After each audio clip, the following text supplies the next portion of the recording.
go to the add button as you would with any property, and here you can then search that property up. So let me just look for a property address, and then you can state if it's vacant, or if it's a HMO you can select HMO. Now here it will give you the option for HMO type. There's two types, multiple tenants on a joint tenancy or separate tenancy per room.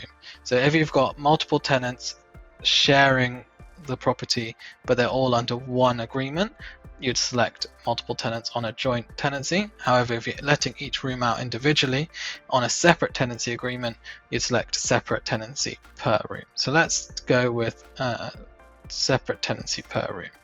Now, how many rooms are there? Let's say in this case there's 5 rooms. Now here you can see it says use a commercial valuation. So what some people do is they will use the valuation based on a multiple of the annual rental for your HMO. So if you want to do this, you can click yes, and then you can change your valuation multiplier here. If you press the I, it'll give you some typical ranges, and it will enter 10 as the standard, and it will automatically calculate the valuation. If you press no, it will just do the normal residential valuation of that property. Then you can then enter the lettings details as you would do normally for a property. So let's say we rented each room out for £800.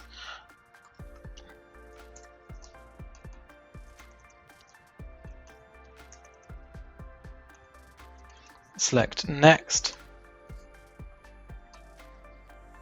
and then here you can enter your insurance, mortgage details, whether you want to add your freehold or leasehold details, your letting agent details, and also if you wanted to add the individual lettings details for each room. So this is where you can add the end dates of the tenancies or the renewal dates, and enter the tenant's name, email, phone number, etc.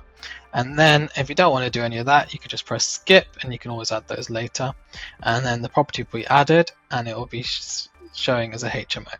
So how that works, so if you click on lettings here, you can now see that it's a HMO property and there's the individual rooms here.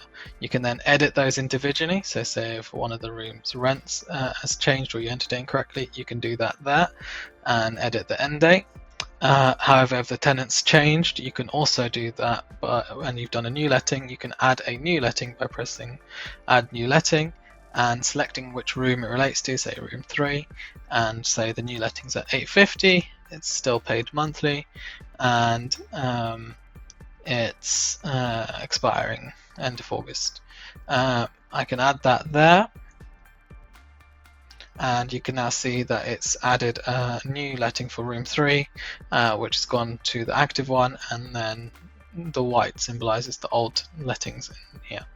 So that's how you add a HMO.